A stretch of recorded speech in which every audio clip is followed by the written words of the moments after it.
Здравейте! Вероятно сте забелязали в някои от моите видеа, че използвам тази колонна бормашина, която е до мен. Тя е модел Parkside PTBM 500C3. По молба на Иван Бончев, който писа в канала ми, днес ще разкажа за моя опит от използването на тази машина. А ето и някои от нейните основни характеристики. Захранващо напрежение, монофазно, 230 волта, 50 Hz. Електродвигател, монофазен, с мощност 500 W. Класна работа S2. Патронник B16, който може да захване свердила от 1,5 мм до 16 мм.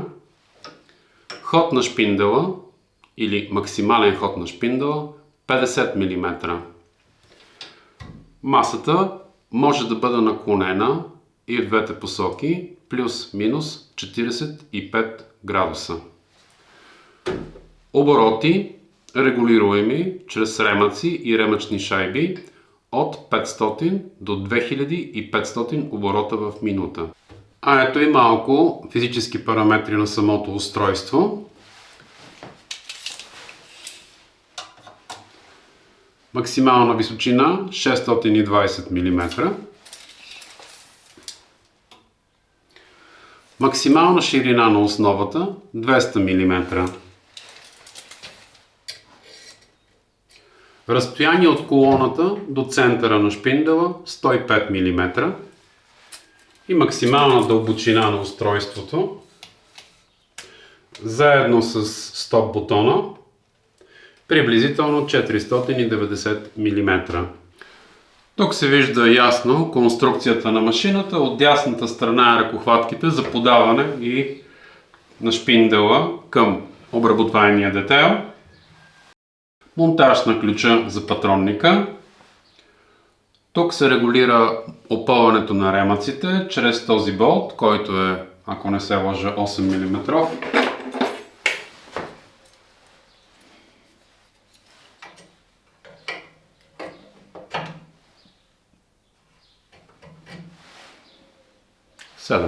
е болта. Ремъчните предавки на устройството по-отблизо с 3 шайби се предава движението от двигателя към шпиндела. Тук ясно се вижда табелата, която оказва, в зависимост от това в какво положение са разположени двата ремъка, какви обороти ще получиме. Тук се вижда един датчик и актуатора му, който е поставен на горния капак. Целта е, това е защита на машината, целта е, ако забравите отворен горния капак, да не можете да стартирате бормашината. Конструкцията на бормашината е следната. Основата и масата са щамповани от ламарина с приблизителна дебелина 2,6 мм. Ето е масата.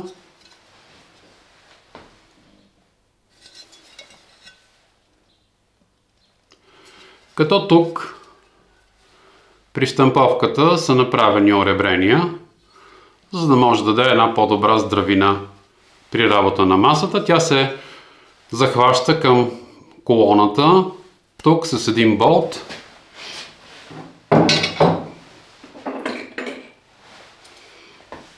Ето го, който е с диаметър 12 мм. Капаците, които закриват ремъчните шайби и ремъците, са щамповани също от ламарина с дебелина 0,8 мм. Кутията, в която е разположен шпиндела и държача за колоната, също според мен е направена от ламарина. Не мога да определя колко е дебела, по-дебела от тази, която е на масата и на основата. Приблизително около 2 мм, 2 мм и нещо, и отдолу са направени заварки на двата, на долния и на горния капак. Общата тежест на устройството е 17 кг. Моето устройство го закупих преди близо 8 години.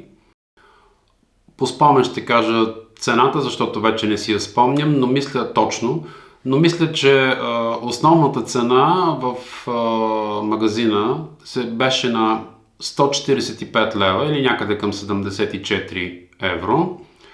Аз закупих тази машина на промоции, ако не се лъжа, цената тогава беше 127 лева или около 64-65 евро.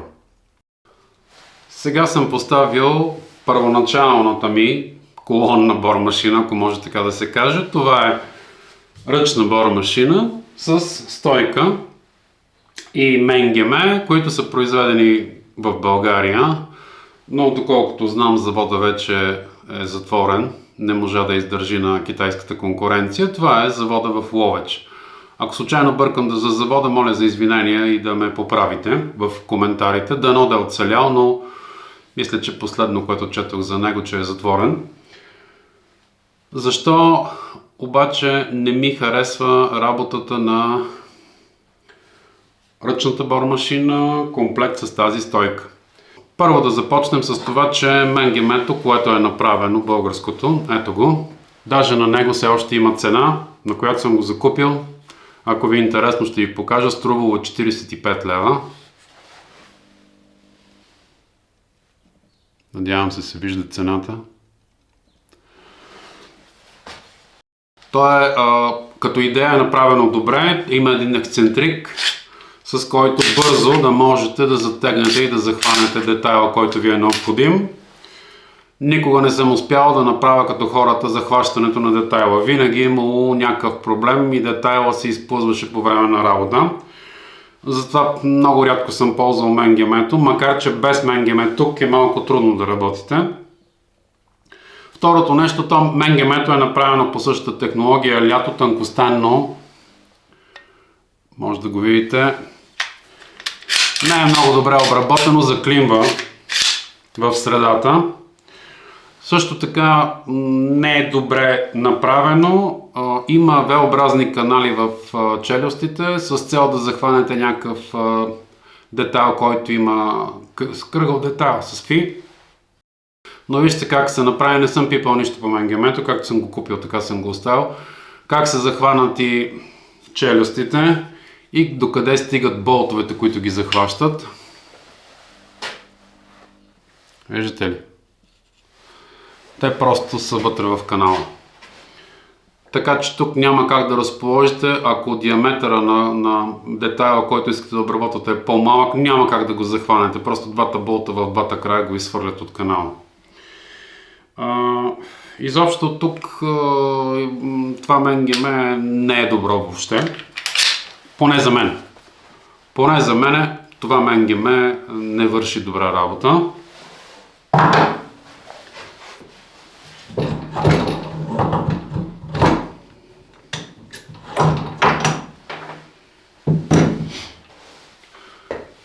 Стойката, която е колонната, за мен е добре направена. Чугунена основа, тежка, масивна, така трябва да бъде, за да няма пътушкане, да можете да работите спокойно. Нагоре е алуминиева с една голяма ръкохватка и една мощна пружина, която е направена така с цел да компенсира част от тежестта на бормашината, която поставяте, но въпреки всичко усилието е много по-голямо. Усилието е по-голямо, отколкото на колонната бормашина на Parkside.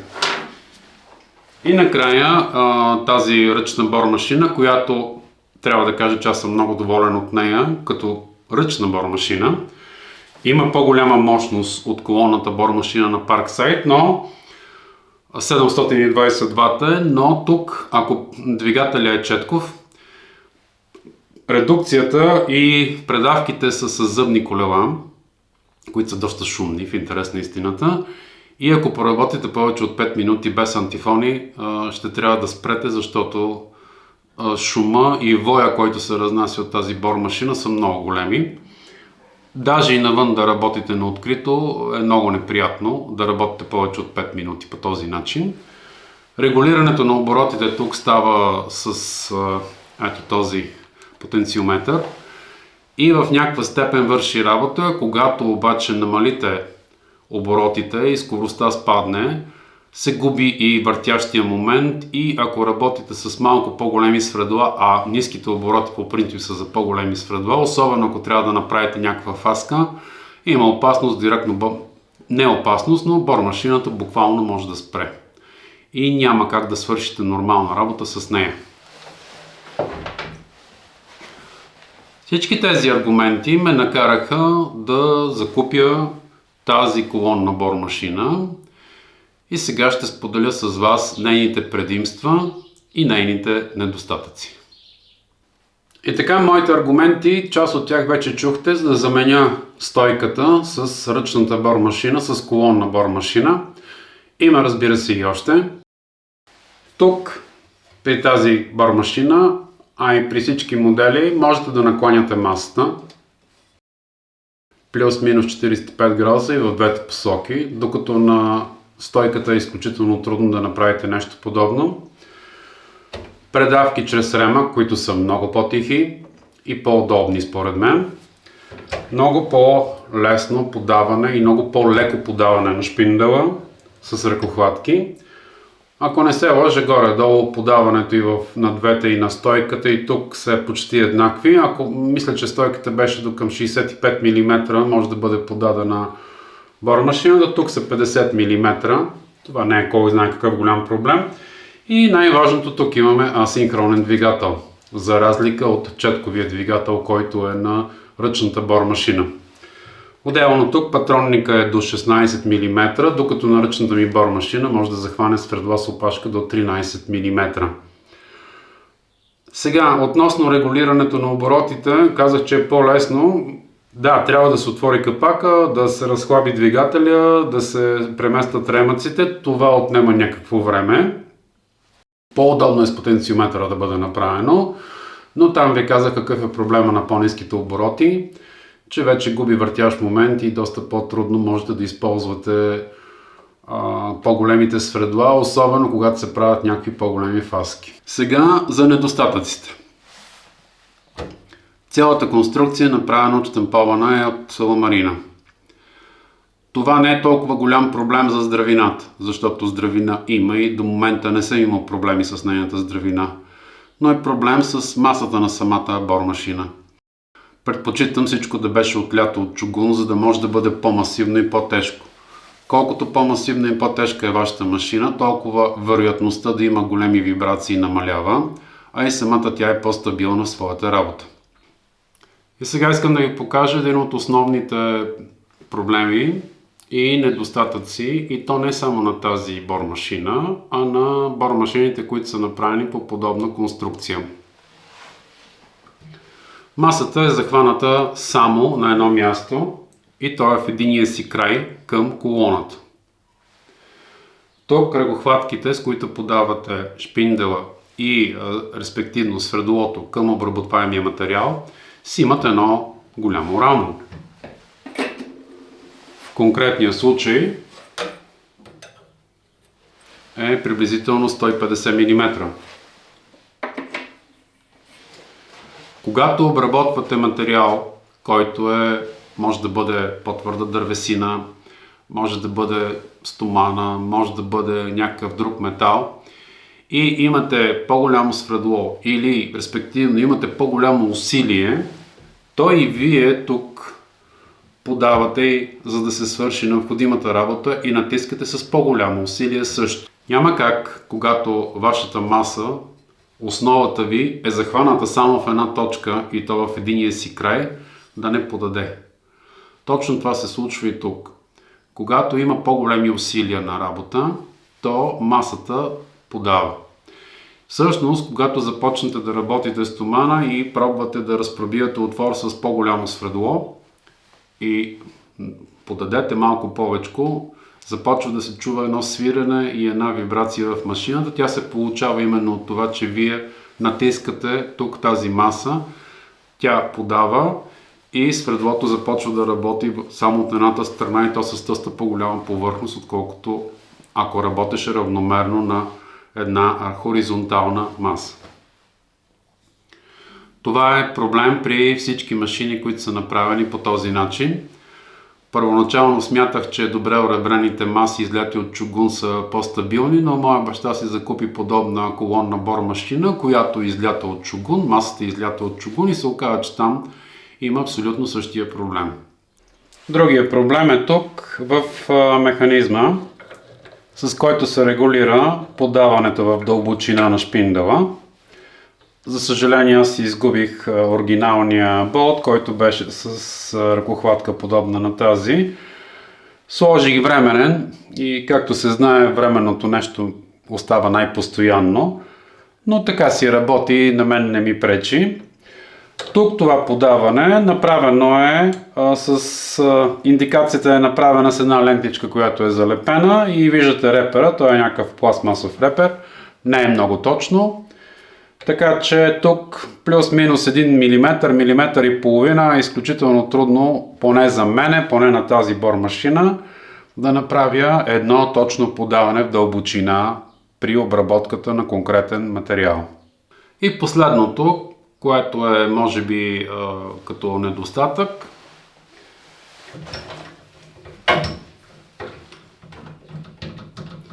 виждате,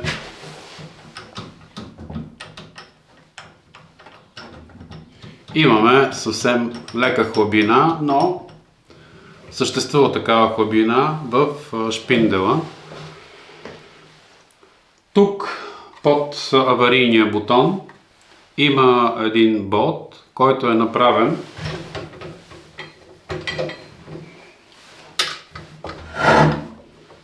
който влиза тук в този канал на шпиндела с цел да не превърта наляво и надясно и го ограничава в дълбочина, в максималната си дълбочина.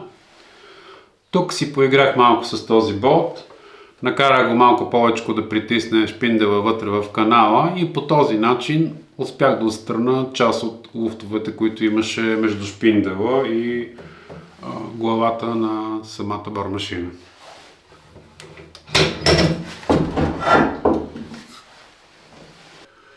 И сега ще споделя с вас как аз реших част от тези проблеми, за да мога да работя по-спокойно и по-добре с колонната ми бормашина. Първият проблем е с провисването на масата при прилагането на натиск. Първоначално мислех да закупя, можете да видите в китайските онлайн магазини, има едни лабораторни масички, които са с крик, които можете да повдигате в височина. Те са направени от метал, за да мога да я поставя тук отдолу да стъпи масичката на основата на машината и да може масата да бъде подпряна на нея. В зависимост от това каква височина ми е необходима за обработката, с масичката да регулирам, тя да подпира масата. Но така и не стигнах до закупуване на подобна масичка. Направих си ето тези трупчета, които използвах от отпадъчен материал. Как работя с тях, сега ще ви покажа.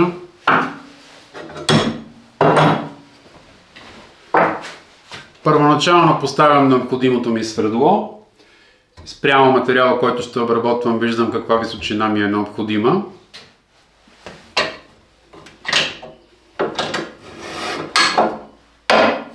Повдигам масата.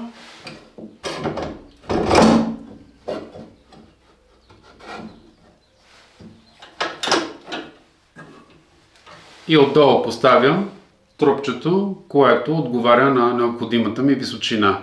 Така сега масата е подпряна и в предния си, и в задния си край и е многократно по-стабилна и по-удобна за работа.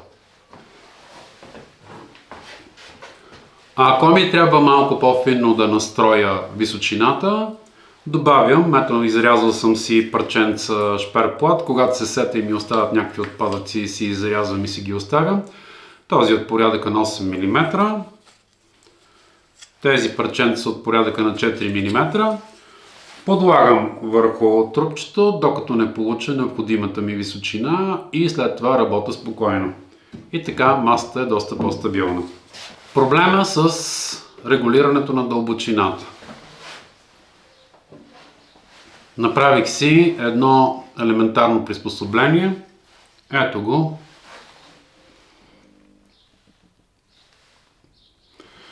Това е парченце винкел, което обработих. Обработих го с цел горе-долу тук да получа прав ъгъл. Най-критично и да не стане толкова прав ъгъла, но поне е хубаво да е близо до него. Залепих една линийка метална и работя последния начин. Когато ми е необходимо,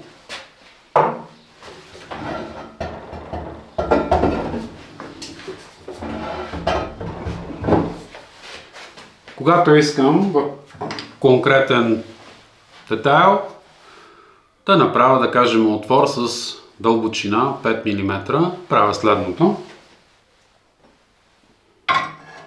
Поставям винкелчето на масата. Поставям детайла.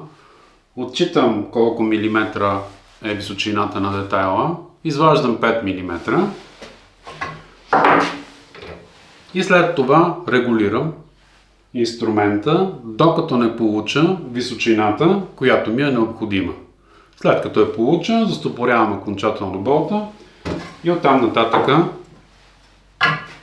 мога със сигурност да направя необходимия ми отвор с конкретната дълбочина, която ми е необходима. Също така имам набор от свредла, предостатъчно. Когато ми е необходимо в по-твърд материал, да кажем, когато обработвам стомана или метал или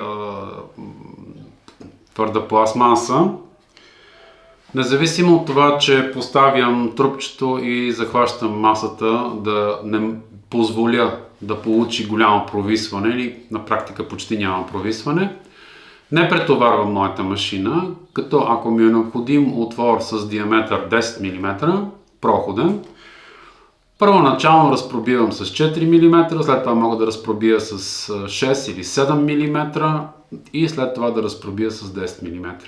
Бих искал от всичко показано и от опита, който имам, да обобщя и да кажа, че тази бормашина последните 8 години беше един добър помощник в моята работилница. Надявам се и за бъдеще да остане такъв. Като, както вече ви казах, аз се съобразявам с нейните възможности и с нейните характеристики и не очаквам от нея неща, които тя просто не може да направи. Искам да споделя с вас, че в никакъв случай не агитирам да закупувате модели на каквито да било инструменти от тази марка, колонни бормашини или някакви други устройства. Също така и на нито една друга марка не агитирам. Правя това видео с цел да помогна на всеки един, който има някакви съмнения, който иска да разбере какво си заслужава и какво не, спрямо неговите желания и възможности. Дали, кога, как и какво ще закупите, зависи единствено и само от вас. От вашите възможности, от вашите желания, от вашите потребности. Благодаря ви, че бяхте с мен. Ще се видим в следващото видео.